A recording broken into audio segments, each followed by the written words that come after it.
Today our topic is command line argument. This is part 2. Before learning this video, you have to learn the first part of this video. Let's recall what is command line argument. We already learned this thing in our previous video. So, what is command line argument? Command line arguments are the parameters applied to a program when they are invoked. So, see this program main. Here there are two parameters. One is one integer variable argc and one character pointer array of character pointers. It is argv. So argc is the argument counter that counts the number of arguments passed on the command line, and argv is the argument vector representing an array of character pointers pointing at the command line argument, and the size of the array of pointers is equal to the value of this argc. So when we start one for loop from 0 to argc and I want to print, because it starts from 0, so it is less than argc, and I want to print all the value of the argv. So how we can run this program from the command line? So see this example clearly. First, see the code. So this is our program. These are the parameters argc and argv, and there is one for loop and you want to print the value of argv. Now the program name is argument.c. So we save this program to this directory, command line argument, and our program is this. Here I save argument.c. So copy this path. Okay, just copy this path. Okay, now here in your computer you just write here, in place of search option you write run. When you write run, you get a small window here. Here you have to write cmd, means command prompt. Okay, so you get command prompt. Now because our directory is in this e colon, so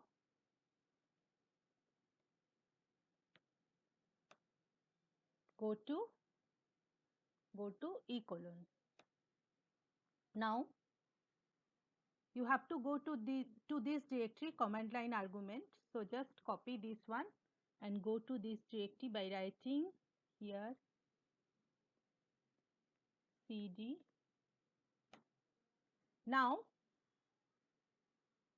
you want to execute this program argument.c. So first write the program name. Program name is argument. Then I want to pass 3 argument 10, 20, 30. So I want to print this argument. Okay. So first it prints the program name, that is argument, and second it prints 10, 20 and 30 accordingly.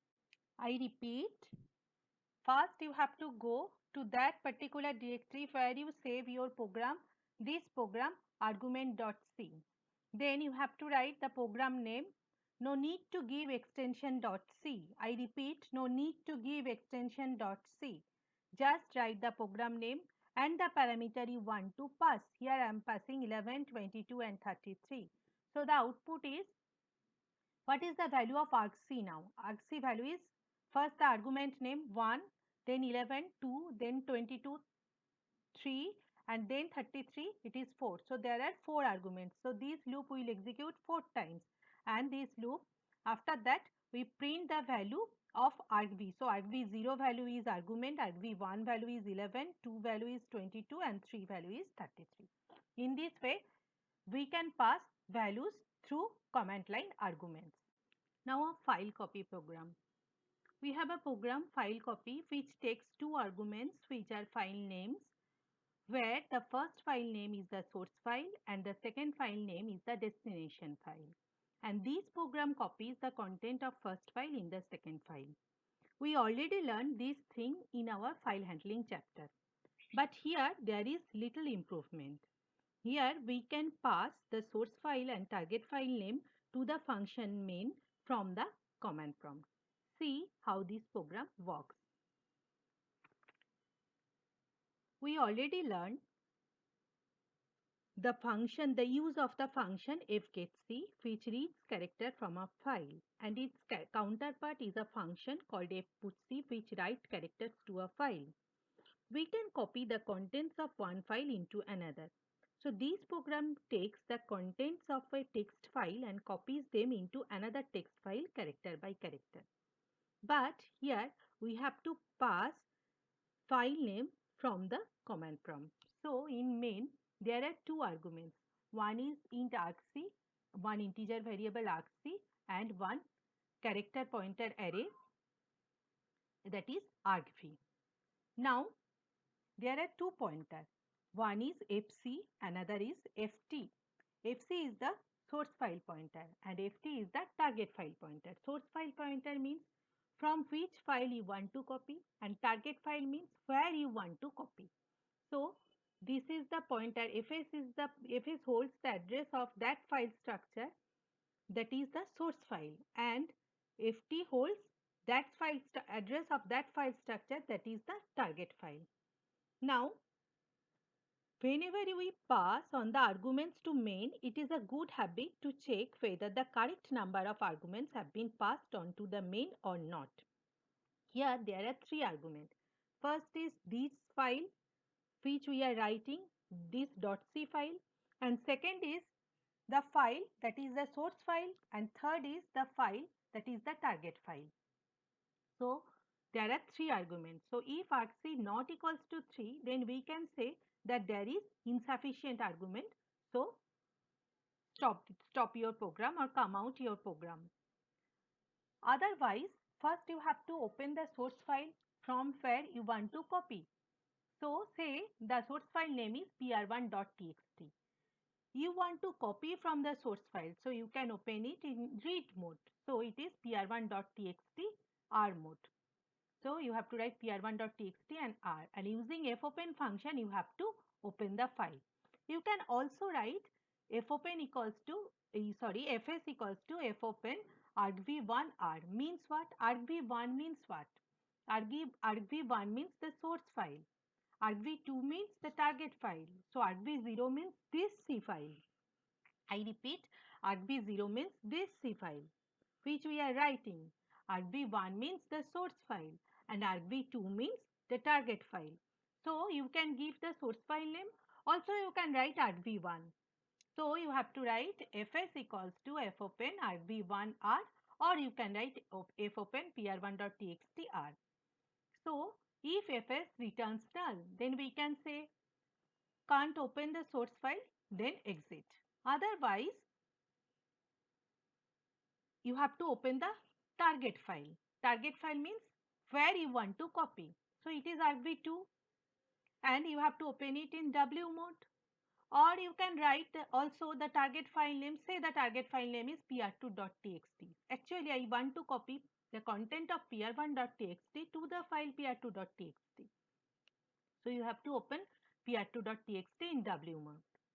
Or there are two ways, or you can also write argv2 W mode. Okay, open the target file. If ft returns null, then can't open the target file, then close the source file also. So you have to write fclose fs. Now start copying. There is one infinite while loop, while 1. Now read from source file character by character using the function fgetc. If ch reads the EOF, then break. Otherwise, the character which is already read is written to the target file using fputc function. So fputc that character and where the file pointed by the target file pointer. So fputc chft. In this way, this while loop continues till ch reads the end of file character. So in this way, this program works. Now after copying, just close both files. So write fclose fs and fclose ft both. Now see the code. So This is our program. The name of the program is filecopy.c. Remember, the name of the program is filecopy.c. So in main there are two arguments, int argc and character star argv. These are file pointer fs and ft. Check whether the sufficient number of arguments are there or not. If it is less than 3, then there is one message that insufficient argument. Otherwise, first open the source file in read mode. If fs returns null, then there is one statement cannot open source file. Open the target file in W mode. Target file means from in which file we want to copy. If ft returns null, then there is one statement cannot open target file, then also close the source file. Otherwise, there is one while loop, an infinite while loop. It reads using fgetc from the source file. It reads character by character. If ch reads the end of file character, then break from this while loop. Otherwise, just write that character which is already read from the source file to the target file. Then close both files. Now see, what is our file name? It is filecopy.c. Now where this file is saved, this folder filecopy.c, this is our program name. Now I want to copy from the file pr1.txt, the content of pr1.txt. So see the content. These are the content of pr1.txt. Now close this file. There is no file named pr2.txt. So I have to create that file pr2.txt and write the whole content of pr1.txt to the file pr2.txt. So how we can write? So first go to the command prompt. So just write here run. Then write cmd.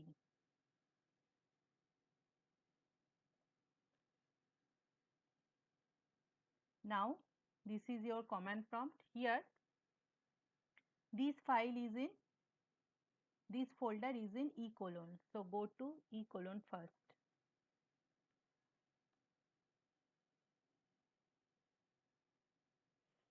Now just copy this path.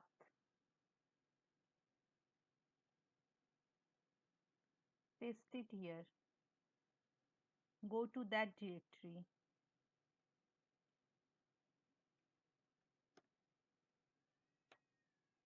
Now your program name is filecopy.c. So first write file copy.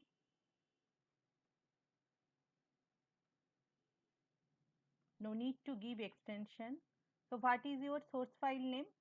It is pr1.txt.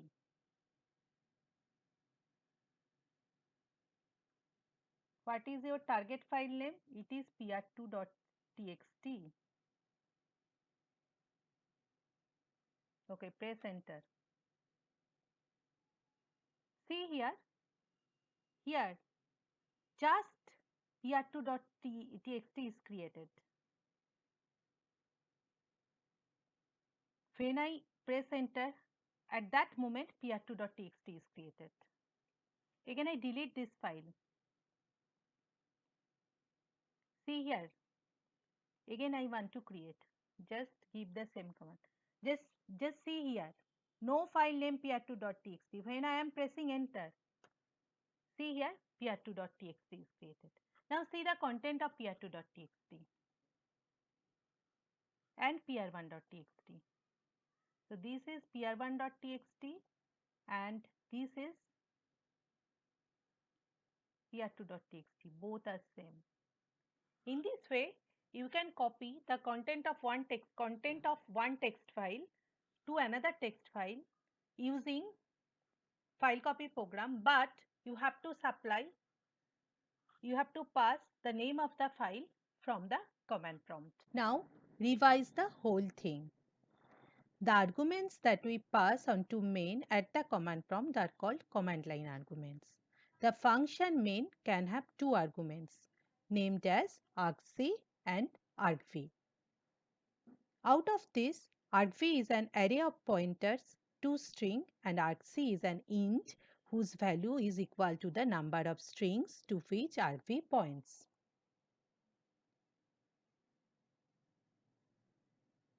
When the program is executed, the string on the command line are passed to main.